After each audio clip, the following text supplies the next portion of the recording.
జగన్మోహన్ రెడ్డి గారు సొంతం సంపాదించుకునే ఆస్తిలో నుంచి 30 సంవత్సరాల తర్వాత చెల్లెలకు ఆస్తిలో భాగం ఇవ్వాలంటే తన సొంత ఆస్తిలో నుంచి తను సంపాదించుకునే ఆస్తిలో నుంచి రాజశేఖర రెడ్డి అన్న వాళ్ళ చెల్లెలు విమలమ్మకు ఆస్తి పంచిచ్చినాడమ్మా అని అడుగుతాను నేను.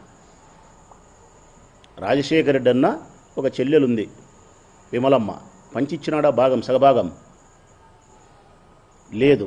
షర్మిలమ్మ భర్త అనిల్ ఉన్నాడు, మరి ఆమెకు చెల్లెలు ఎంతమంది ఉన్నారో నాకు తెలియదు, కానీ ఉంటే తన తండ్రి సంపాదించిన ఆస్తిని కానీ ఆ తర్వాత అనిల్ సంపాదించుకునే డబ్బులో నుంచి ఆస్తుల్లో నుంచి సగభాగం తన చెల్లెలకు పంచిచ్చినాడా అని అడుగుతున్నా నేను. అది వద్దు. చంద్రబాబు నాయుడికి 2 చెల్లెళ్ళు, రాజేశ్వరి, హైమావతి.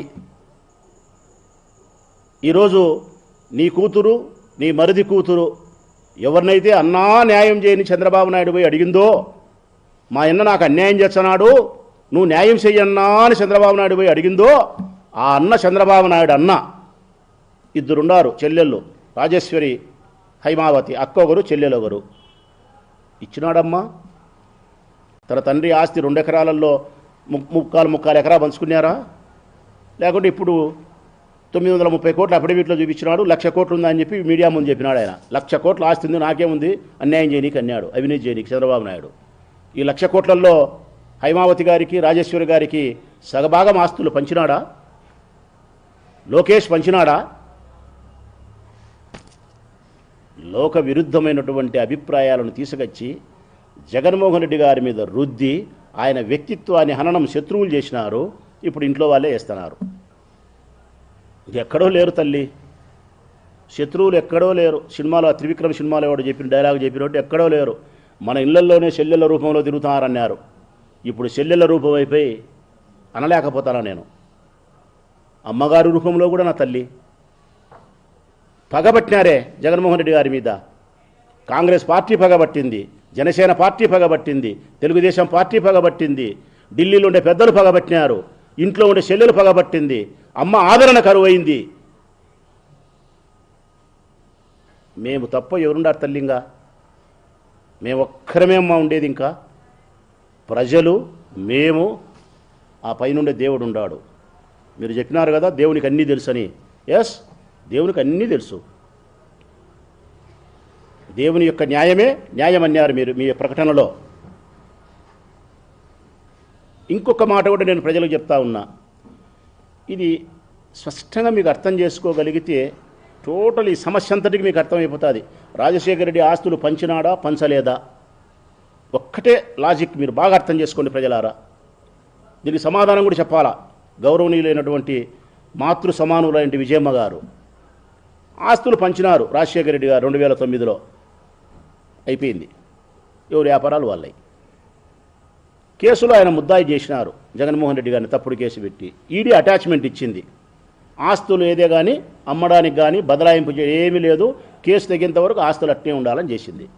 నేను అడుగుతా ఉన్న విజయమ్మను, రాజశేఖర రెడ్డి ఆస్తులు ఏమైతే జగన్కు వచ్చినాయో కుడిపక్క దీంట్లో నుంచి పెంపకం చేసుకుంటూ పోయినాడో, ఎడమ పక్క షర్మిలమ్మకి ఏమైతే ఆస్తులు వచ్చినాయో పెంపకం చేసుకుంటూ పోయిందో, మరి దీనికి మాత్రమే అటాచ్మెంట్ ఇచ్చినారు కదా తల్లి. జగన్మోహన్ రెడ్డి గారు ఆస్తులకు మాత్రమే అటాచ్మెంటు. ఈ ఎడమ పక్క ఉండే షర్మిలమ్మ ఆస్తులకు అటాచ్మెంట్ లేదు. అంటే ఏమని అర్థం తల్లి? అప్పటికి ఆస్తి 2 భాగాలైందని. ఆస్తి 2 భాగాలైందని. ఇది పుట్టినిల్లని, ఇది మెట్టినిల్లని. జగన్మోహన్ రెడ్డి గారిది తండ్రి ఆస్తి, తన సొంత ఆస్తి, తను సంపాదించుకునేది. షర్మిలమ్మకి ఇచ్చినది మెట్టినింటికి పోయింది, అత్తగారింటికి. ఆమె ఆస్తి అయిపోయింది. అందుకే ఆ ఆస్తికి అటాచ్మెంట్ ఇలే, ఈ ఆస్తికి అటాచ్మెంట్ ఇచ్చినారు. ఇవన్నీ మేము మాట్లాడితే, ధర్మం చెప్తే, న్యాయం చెప్తే మేము గ్లోబల్ ప్రచారం. అసలు మీకు ఏం అధికారం ఉంది మీరు మాట్లాడడానికని చెప్పి మమ్మల్ని మాట్లాడుతున్నారమ్మా. ఎందుకు లేదమ్మా మాకు అధికారము? ఎందుకు లేదు మాకు అధికారం? చెప్పినా కదా, ఈ దేశంలో రాష్ట్రంలో ఉండే అన్ని పార్టీలు ఆయనకు వ్యతిరేకమే. ఇంట్లో వాళ్ళు వ్యతిరేకమే, ఢిల్లీలో ఉండే వాళ్ళు వ్యతిరేకమే. అన్నీ కుట్రలే, అన్నీ మోసాలే, ఈవీఎం మిషన్లు మోసాలే. ఒకటే. ఎంత ఓర్పుగా ఉన్నాడమ్మా మా నాయకుడు, ఎంత సహనం ప్రదర్శిస్తున్నాడు తల్లి మా నాయకుడు. ఒక్క రోజన్నా బయటకు వచ్చి షర్మిలమ్మను కానీ సునీతమ్మను కానీ ఒక్క మాట మాట్లాడినాడు ఆయన? ఎన్ని మాటలు మాట్లాడుతున్నారు ఆయన్ను? ఇప్పుడు కూడా మాతో ఆయన మాట్లాడించడం లేదు. మా సహనం సచ్చి, మా ప్రేమ పుచ్చి మేము మాట్లాడుతున్నాం తల్లి, మాట్లాడతాం కూడా. ఈరోజు ప్రొద్దుటూరులో రాచమల్లు దగ్గర, ఈ భక్తుని దగ్గర ప్రారంభమైనటువంటి ఈ పాత్రికేయుల సమావేశం, ఈ ఖండన ఇచ్చాపురం వరకు జరుగుతుంది. ఇంకా మేము మాట్లాడతాం. అన్ననే పదానికి కలంకమని మీరు చెప్పిన తర్వాత బాధ అవుతుంది మాకు. ఇంక అందరం మాట్లాడతాం. ఆయన వ్యక్తిత్వాన్ని మీరు ఎప్పుడు ఖననం చేసినా కూడా మేము మాట్లాడతాం. ఇంకా వినయపూర్వకంగా అడుగుతానా తల్లి నిన్ను, చేతులు జోడించి, మా అమ్మతో సమానం. అసలు నిన్ను ఇవన్నీ నేను ప్రశ్నించడం అంటే నిజంగా ఇది ఆశ్చర్యమా, కలనా, నిజమా అనిపిస్తుంది నాకు. నీ దగ్గర సక్రమంగా కూడా నేను నిలబడలేను తల్లి. గౌరవము, భక్తిభావము, రాజశేఖర రెడ్డి అనే భార్య, మా నాయకుని తల్లివి, సక్రమంగా కూడా నేను నిటారుగా నిలుకొలుగు నిలవలేను. వినయం చేత కొద్దిగా వంగే ఉంటాను నేను నీ దగ్గర. మీరంటే నాకు అంత గౌరవము, అంత అభిమానము. ఎంత కర్మ తల్లి మాకు, మనందరికీ. ఈ వినోదాన్ని చంద్రబాబు నాయుడు ఇంట్లో ఎంత ఆనందిస్తుంటారమ్మా. పండగ చేసుకుంటుంటారు. ఉగాది పండగ నిన్న కాదమ్మా, ఈరోజు ఉగాది పండగ వాళ్ళకు.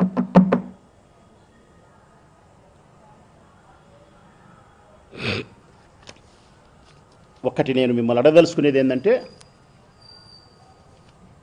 కుమారుడు కూతురు ఇరువురు సమానమే. సమస్య వచ్చింది, పరిష్కరించాల. తల్లివి, పెద్దదానివి, ఇద్దరిని అరసాల. జగన్ పక్క న్యాయం ఉంది. షర్మిలమ్మ ఆడపిల్ల ఆశపడుతుంది. కొడుకు చెప్పి, బిడ్డకు చెప్పి, ఆస్తిలో భాగం అడగడానికి నీకు అధికారం లేదమ్మా. మీ తండ్రి ఇచ్చిన ఆస్తులు నీకు చెందినాయి, మీ అన్నకి ఇచ్చిన ఆస్తులు మీ అన్నకు చెందినాయి. ఎవరి ఆస్తులు ఎవరు సంసారం వాళ్ళకి సంపాదించుకుంటున్నారు, ఎవరి కొద్దీ వాళ్ళు ఉంటున్నారు. ఒకవేళ నీకు ఏదన్నా ఆశ ఆడపిల్ల ఉంటే, నాకు ఇది కావాలన్నా అడిగితే మీ అన్న నీకు ఇస్తాడు. అంతే తప్ప హక్కుగా అధికారపూర్వకంగా అడగకూడదు అని ఆ బిడ్డకు చెప్పాలా? జగన్మోహన్ రెడ్డి గారికి చెప్పి ఏదన్నా ఇప్పియాలా? నువ్వు చెప్పాల్సిన అవసరమే లేదు. నేను ఇస్తా అంటున్నాడు. ఆయన ఎంఓయూ కూడా రాసినాడు. మీరు బజారుకి ఇడ్చి, రచ్చకిడ్చి, కొట్లాడి, ఆయన శత్రువులైన కాంగ్రెస్ పార్టీలోకి పోయి చంద్రబాబు నాయుడు ఇంటికి ఉప్పందించి ఇవన్నీ చేస్తే యాగన్నకైనా ప్రేమ ఉంటుంది తల్లి. రైట్. ప్రజలారా మీరు గమనించండి. ప్రతి సందర్భంలోనూ విజయమ్మ గారు, ఇది చాలా ముఖ్యమైన పాయింట్, ప్రజలు గమనించమని కోరుతాను నేను. ప్రతి సందర్భంలోనూ విజయమ్మ గారు బయటకు వచ్చి, ప్రతి సందర్భంలోనూ అప్పుడొకసారి షర్మిలమ్మకు ఆపద కలిగే ప్రతి సందర్భంలోనూ, షర్మిలమ్మకు తరపున ప్రకటన చేయాల్సిన ప్రతి సందర్భంలోనూ అప్పుడొకసారి బయటకు వచ్చి షర్మిలమ్మ తరపున ఒక సాక్ష్యం ఇస్తుంది. ఎందుకమ్మా? మీ సాక్ష్యం 100% ప్రజలు నమ్ముతారని మీ నమ్మకం.